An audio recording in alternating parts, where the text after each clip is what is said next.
We celebrate the 13th Sunday in Ordinary Time. As you recall, during Ordinary Time, the Gospels speak about Jesus' teachings, his healings, and his interaction with his disciples. We hear about two of Jesus' great acts of healing in the Gospel. This Sunday's Gospel is taken from Mark's account, chapter 5, verses 21 through 43. Let's take a listen. When Jesus had crossed again in the boat to the other side, a large crowd gathered around him, and he stayed close to the sea. One of the synagogue officials, named Jairus, came forward. Seeing him, he fell at his feet and pleaded earnestly with him, saying, "My daughter is at the point of death. Please come lay your hands on her, that she may get well and live." He went off with him, and a large crowd followed him and pressed upon him. There was a woman afflicted with hemorrhages for 12 years. She had suffered greatly at the hands of many doctors and had spent all that she had. Yet she was not helped, but only grew worse. She had heard about Jesus and came up behind him in the crowd and touched his cloak. She said, "If I but touch his clothes, I shall be cured." Immediately her flow of blood dried up. She felt in her body that she was healed of her affliction.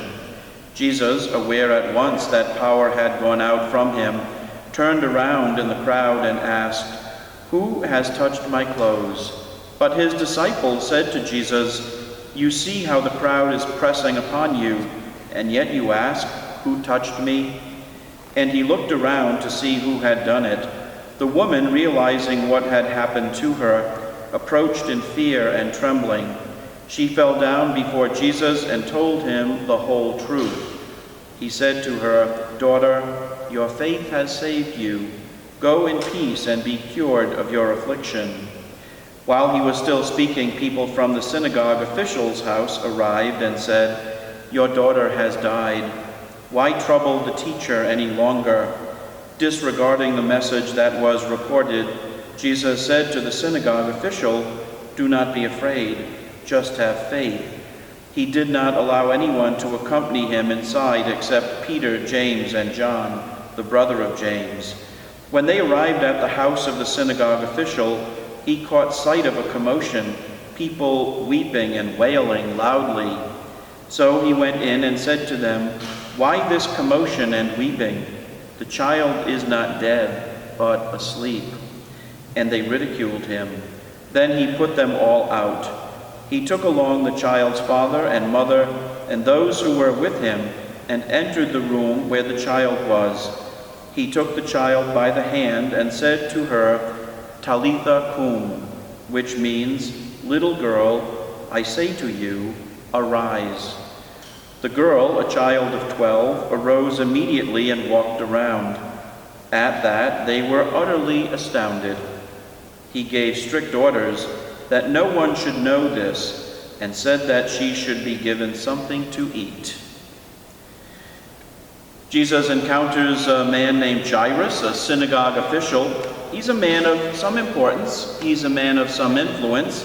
His daughter, we're told, is near the point of death, and he begs Jesus to heal her. While on the way, he encounters a woman with a long-standing battle with hemorrhages.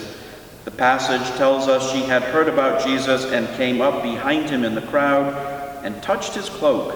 She said, "If I but touch his clothes, I shall be cured." And Jesus heals her. He then is about to continue on his way to the Jairus' house when the news reaches them that the little girl has died. He raises the young girl from the dead. Place yourself with your imagination into these two scenes. What would it have been like to be Jairus, begging for Jesus' help, a man who would do anything for his daughter who was near death? What would it have been like to be the woman with the hemorrhages, just trying to get close to Jesus? Both are desperate to have Jesus heal those in their lives who need that healing. Have you ever felt that desperate, not sure where to turn, literally begging Jesus for a cure for someone? Place yourself into the crowd. as one of the onlookers, what was it like for them to witness the healings of the woman and of Jairus' daughter? At the raising of the little girl, we are told, at that they were utterly astounded. What would that have been like, to be utterly astounded? We all need the healing that only Jesus can bring. We need healing in body, mind, and spirit.